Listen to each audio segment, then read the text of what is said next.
রাধে রাধে, জয় শ্রীকৃষ্ণ। নমস্কার বন্ধুরা, আজকে নতুন পর্বে আপনাদের সকলকে জানাই আন্তরিক শুভেচ্ছা ও স্বাগত। বন্ধুরা, আশা করি আপনারা সবাই ঈশ্বরের আশীর্বাদে ভালো আছেন, সুস্থ আছেন। রথযাত্রা এমন একটি তিথি যখন স্বয়ং ভগবান জগন্নাথ দেব মন্দির থেকে রথের চড়ে বাইরে আসেন ভক্তদের দর্শনের জন্য। তারপর তিনি ভাই বোনকে সঙ্গে নিয়ে মাসির বাড়ি গুন্ডিচা মন্দিরে যান। সেখানে 8 দিন অবস্থান করার পর উল্টো রথের দিন ভগবান জগন্নাথ, বলরাম ও সুভদ্রা ফিরে আসেন নিজের মন্দিরে। এটি ভগবানের লীলার সেই মুহূর্তের প্রতীক যখন ঈশ্বর আবার তার বাধা ধরা জীবন যাত্রায় ফিরে আসেন। শাস্ত্রে বলা হয়েছে যে গুন্ডিচা যাত্রা যেমন রথযাত্রা পবিত্র, তেমনি উল্টো রথে পুনরায় ফিরে আসাটাও পবিত্র। উল্টো রথ মানে শুধু যাত্রা নয়, এটি হলো সংসার, ধর্ম ও ভক্তি ধর্মের মিলন। ভগবান জগন্নাথ দেব একা চলে যাওয়ায় ভগবান জগন্নাথের পত্নী মা লক্ষ্মী রেগে যান এবং হেরা পঞ্চমীতে তিনি প্রত্যেকে ভাবে অভিমান করেন। উল্টো রথে ঈশ্বর আবার তার সংসারকে ফিরিয়ে দেন। এর মাধ্যমে তিনি আমাদের বোঝান ভগবানের ভক্তি রাখা ও সংসার করা দুটোই একসঙ্গে সম্ভব। উল্টো রথে যদি কেউ ভগবানের দর্শন করে, নাম জপ করে অথবা দান করে, তা বহুগুণ জন্মের পাপকে বিনাশ করে। শাস্ত্রে আরো বলা হয়েছে যে উল্টো রথে জগন্নাথ দর্শনে 10 কোটি বার গঙ্গা স্নানের ফল লাভ হয়। উল্টো রথের দিন দড়ি টানা মানে নিজের অহংকার, ঈর্ষা ও মোহকে পরিত্যাগ করে ভগবানের পথে আত্মসমর্পণ করা। যে ব্যক্তি ভক্তি ভরে রথ টানেন, এমনকি ভক্তির সঙ্গে রথের দড়ি স্পর্শ করেন, বিশ্বাস করা হয় যে তিনি জীবনে অনেক বন্ধন থেকে মুক্তি পান। এই দিনে যে কোনো শুভ কাজ, পুজো অথবা স্নান এবং দান করলে তা বহুগুণ বেশি ফলদায়ী হয়। গঙ্গা স্নান ও দান করার জন্য উল্টো রথযাত্রার দিনটি বিশেষভাবে উল্লেখযোগ্য। বন্ধুরা, আজকের পর্বের বিষয় হল এই বছর অর্থাৎ 2026 সালে 1433 বঙ্গাব্দে উল্টো রথযাত্রার পূর্ণাঙ্গ সময়সূচি পঞ্জিকা অনুসারে। এই দিন কি খাবেন আর কি খাবেন না, ভুলেও কোন কোন 3টি সবজি খাবেন না, আর কোন সবজি খাওয়া শুভ বলে মনে করা হয়। উল্টো রথ মানে শুধু রথ ফেরা নয়, ঈশ্বরের কৃপা জীবনে ফিরে আসা। প্রতি বছর আষাঢ় মাসের শুক্লপক্ষের দ্বিতীয় তিথিতে রথযাত্রা পালিত হয় এবং শুক্লপক্ষের দশমী তিথিতে উল্টো রথযাত্রা পালিত হয়। স্বয়ং ভগবান কৃষ্ণের রূপ হচ্ছেন ভগবান জগন্নাথ। রথযাত্রা আর উল্টো রথযাত্রা অত্যন্ত পবিত্র এবং ঐশ্বরিক দিন যখন ভগবান জগন্নাথ ভক্তদের মাঝে আসেন রথে চড়ে। তো চলুন বন্ধুরা, ভিডিওটি শুরু করা যাক। বন্ধুরা, যদি আমার চ্যানেলে নতুন হয়ে থাকেন, চ্যানেলটিকে সাবস্ক্রাইব করে এবং ভিডিওতে একটি লাইক করে পাশে থাকার অনুরোধ রইল। আর যারা ইতিমধ্যে আমার চ্যানেলটিকে সাবস্ক্রাইব করেছেন তাদেরকে জানাই অসংখ্য ধন্যবাদ। আশা করি এই ভিডিওটি আপনাদের জন্য খুবই হেল্পফুল হবে। ভিডিওর মূল পর্বে যাওয়ার আগে প্রভু জগন্নাথ দেবের অশেষ কৃপা পেতে কমেন্ট বক্সে লিখুন জয় জগন্নাথ। জগন্নাথ দেব, বলরাম দেব ও সুভদ্রা দেবীর মাসির বাড়ি থেকে জগন্নাথ মন্দিরে ফেরার পালা, অর্থাৎ উল্টো রথযাত্রা। তো চলুন বন্ধুরা, এবার জেনে নেওয়া যাক 2026 সালে 1433 বঙ্গাব্দে উল্টো রথযাত্রার পূর্ণাঙ্গ সময়সূচি। 2026 সালে 1433 বঙ্গাব্দে উল্টো রথযাত্রা অনুষ্ঠিত হবে 24 জুলাই 2026 বাংলার 27 শ্রাবণ 1433 বঙ্গাব্দ শুক্রবার। এই উল্টো রথযাত্রা অনুষ্ঠিত হয় শুক্লা দশমী তিথিতে। শুক্লা দশমী তিথি আরম্ভ হবে 23 জুলাই 2026 বাংলার 6 শ্রাবণ 1433 বঙ্গাব্দ বৃহস্পতিবার সকাল 8:59 থেকে এবং শুক্লা দশমী তিথি সমাপ্ত হবে 24 জুলাই 2026 বাংলার 7 শ্রাবণ 1433 বঙ্গাব্দ শুক্রবার সকাল 10:34। এই দিন পূজা করার সব থেকে শুভ সময় থাকবে সকাল 10:34 মধ্যে শ্রী শ্রী জগন্নাথ দেব ও বলরাম দেব এবং মা সুভদ্রা দেবীর পূজা এবং উল্টো রথযাত্রা উৎসব। উল্টো রথযাত্রার দিন সূর্যোদয় হবে সকাল 5:07 এবং সূর্য অস্ত যাবে সন্ধ্যা 6:21।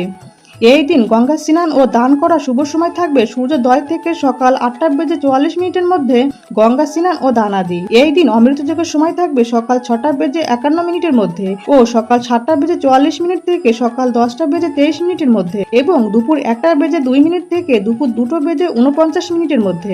বিকাল 4:35 থেকে সন্ধ্যা 6:21 মধ্যে, রাত 7:47 থেকে রাত 9:13 মধ্যে এবং রাত 2:56 থেকে রাত 3:39 মধ্যে। এই দিন মহেন্দ্র যোগের সময় থাকবে রাত 10:38 থেকে রাত 11:21 মধ্যে ও রাত 3:39 থেকে ভোর 5:07 মধ্যে। আষাঢ় মাসের শুক্লাপক্ষের দ্বিতীয় তিথিতে রথযাত্রা হয় আর আষাঢ় মাসের শুক্লা দশমীতে হয় উল্টো রথযাত্রা। জগন্নাথ দেব, বলরাম দেব ও সুভদ্রা দেবীর রথ তৈরি হয় নিম কাঠ দিয়ে। জগন্নাথ দেবের রথের নাম নন্দীঘোষ, যা গরুধ্বজ নামেও পরিচিত, ও দড়ির নাম শঙ্খচূড় নাগ। এটি শক্তি ও শ্রীকৃষ্ণের দিব্য পীতাম্বর ও মহাজাগতিক আনন্দের প্রতীক। এই রথের উচ্চতা প্রায় 45 ফুট। এই রথে মোট 16টি চাকা আছে। লাল ও হলুদ রঙের কাপড় ব্যবহার করা হয় জগন্নাথ দেবের রথের জন্য।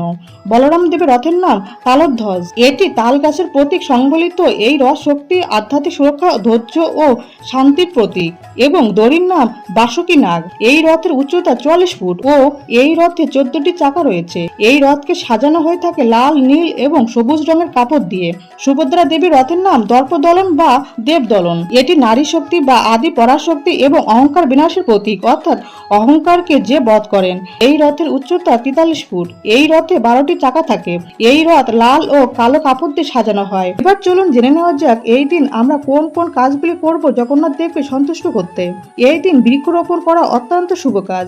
এছাড়াও দুস্থ ও দরিদ্র মানুষকে আপনাদের সাধ্যমতো কিছু না কিছু দান করতে পারেন। পশুদের খাদ্যদ্রব্য দান করতে পারেন। এই দিন অবশ্যই জগন্নাথ দেব, বলরাম দেব ও সুভদ্রা দেবীকে পুজো করবেন। শ্বেত চন্দনে টিকা দিতে হবে। সাদা ফুল ও হলুদ রঙের ফুল অর্পণ করবেন। পারলে হলুদ ফুলের মালা বা সাদা ফুলের মালা জগন্নাথ দেব, বলরাম দেব ও সুভদ্রা দেবীকে অর্পণ করতে পারেন। ব্রহ্মাণ্ড পুরাণ অনুযায়ী একসময় উড়িষ্যার নাম ছিল মালব দেশ। মালবরাজ ইন্দ্রদুমন ছিলেন ভগবান বিষ্ণুর পরম ভক্ত। ভগবান কৃষ্ণ তার ভক্ত রাজা ইন্দ্রদুমনের সামনে আবির্ভূত হয়ে পুরী সমুদ্র তটে ভেসে আসা একটি কাষ্ঠ দিয়ে তার মূর্তি নির্মাণের আদেশ দেন। মূর্তি নির্মাণের জন্য রাজা একজন উপযুক্ত কাষ্ঠীর সন্ধান করতে থাকেন। তখন এক বৃদ্ধ ব্রাহ্মণ শিল্পী তার সামনে এসে দাঁড়ান আর মূর্তি নির্মাণের জন্য কয়েকদিন সময় চেয়ে নিন। সেই কাজটি রাজাকে জানিয়ে দেন মূর্তি নির্মাণ চলাকালীন কেউ যেন দরজা না খোলে। দরজা বন্ধ করে শুরু হয় মূর্তি নির্মাণের কাজ। কিন্তু রাজা উৎসাহে হঠাৎ করে সময়ের আগেই দরজা খুলে ফেলেন। এর ফলে মূর্তি করার কাজ ওখানেই বন্ধ হয়ে যায়।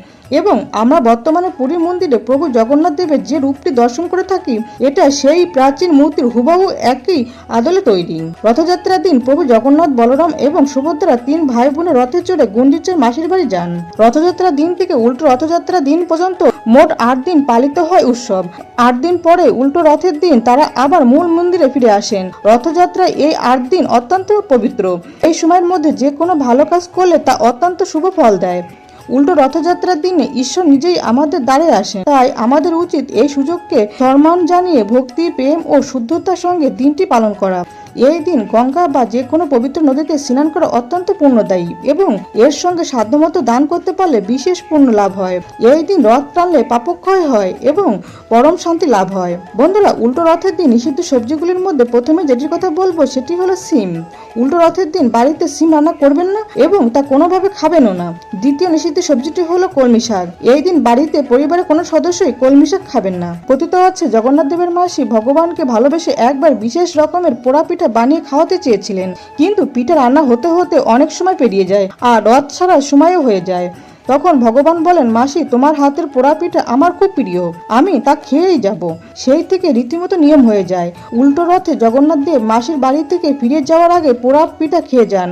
উল্টো রথের দিন তাকে আরো খাওয়ানো হয় দই, পান্তা ভাত, কাঁচা লঙ্কা, লবণ ও একটি মাত্র বিশেষ সবজি, সেটা হলো বেগুন পোড়া। এই দিন সাধারণ ভোগের পিছনে রয়েছে এক গভীর বার্তা। কোনো রাজভোগ নয়, একেবারে সাধারণ মানুষের খাবার। তাই আপনিও উল্টো রথের দিন একটু দই, সাদা ভাত, কাঁচা লঙ্কা, লবণ ও নিরামিষ বেগুন পোড়া দিয়ে ভোগ সাজান। জগন্নাথের মূর্তি বা ছবির সামনে অথবা শুধু মনে মনে ভোগ নিবেদন করে বলুন, জয় জগন্নাথ, মাসির ঘরের প্রীতিভোজ তোমার পায়ে সমর্পিত করলাম। তারপর পরিবারের সবাইকে এই জগন্নাথের প্রসাদ বিতরণ করুন। আর এই দিন অর্থাৎ উল্টো রথের দিন একটু হলেও খান নিরামিষ বেগুন পোড়া প্রসাদ। উল্টো রথের দিন কোনো প্রকার নেশা জাতীয় কোনো খাবার গ্রহণ করবেন না। এছাড়া এই দিন পেঁয়াজ, রসুন, মসুর ডাল, মাছ, মাংস, ডিম ইত্যাদি না খাওয়াই ভালো। বন্ধুরা, রথযাত্রার দিন থেকে উল্টো রথযাত্রার সময়ের মধ্যে বা উল্টো রথের দিন বাড়িতে এই পবিত্র গাছ লাগাতে পারলে খুব শুভ হয় বলে মনে করা হয়। কারণ জগন্নাথ দেবের রথ তৈরি হয় নিম গাছের কাঠ দিয়ে। পবিত্র নিম গাছ প্রভু জগন্নাথ দেবের অত্যন্ত প্রিয়। স্বয়ং চৈতন্য মহাপ্রভুর সঙ্গে নিম গাছের সম্পর্ক জড়িয়ে আছে। রথযাত্রার দিন থেকে উল্টো রথযাত্রার দিন পর্যন্ত যে কোনো দিন বাড়িতে রোপণ করুন এই পবিত্র নিম গাছ। এতে প্রভু জগন্নাথ এবং মা লক্ষ্মী বিশেষ প্রসন্ন হবেন। সংস্কৃত ভাষায় নিমকে অরিষ্ট বলা হয়, যার অর্থ হলো রোগের মুক্তিদাতা। এই নিম গাছটি উত্তর পশ্চিম কোণে লাগালে খুব শুভ হয়।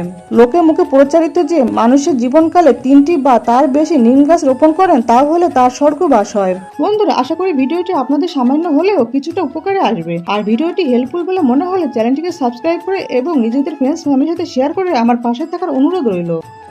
ভগবান জগন্নাথ, বলরাম ও মা সুভদ্রা দেবীর কৃপায় আপনারা সবাই ভালো থাকুন, সুস্থ থাকুন, এই প্রার্থনা করি। তো আজকের ভিডিওটি আজ এই পর্যন্ত। সবাই খুব ভালো থাকবেন, সুস্থ থাকবেন। দেখা হচ্ছে আগামী পর্বে। জয় ভগবান কৃষ্ণ, জয় মা লক্ষ্মী, জয় জগন্নাথ, রাধে রাধে।